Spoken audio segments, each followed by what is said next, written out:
បាត់ហើយកែវបាត់ហើយនេះទីកែវបាត់ទៅរួចទៅបាយដល់ទីជាតិឲ្យនឹងគឺឲ្យដល់ នេះគុណណាបាទពីកូននេះមិនកូនទៅមួយទេអត់ណាមិនចិត្តដាក់យ៉ាងចិត្តកូនវាចោល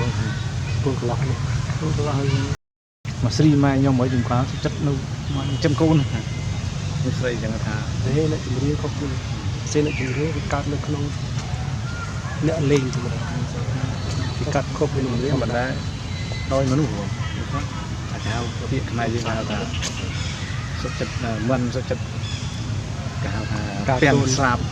ការពីខ្លួនហើយសុខចិត្តដើរលេងសប្បាយតែឯងអត់មានស្អីក៏មកក៏ស៊ីទៅចោលទៅថង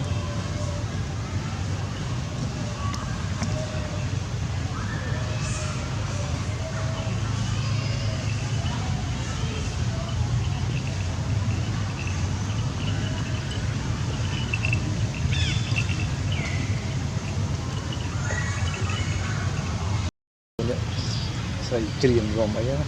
ពុទ្ធពុទ្ធរំពុទ្ធគឺមានចឹងហ៎មានព្រះអង្គមួយមានទៅមួយប្រភេទចឹងវា10នាក់មានតែមួយមាននឹងក្រមទៅទេអត់ទេស្អីខ្លួនបែបតែជាពាក្យពុទ្ធហ្នឹងឯងខ្ញុំស្រុកអានទៅបាទមានអប់រំហៅអ្នកមកនៅមើលឃើញទៀតស្គាល់តែស្អីដាក់ពាក្យតាខាងស្រីខាងប្រក់ពាក្យហ្មងទៅដល់ពាក្យនេះពាក្យមកចិត្ត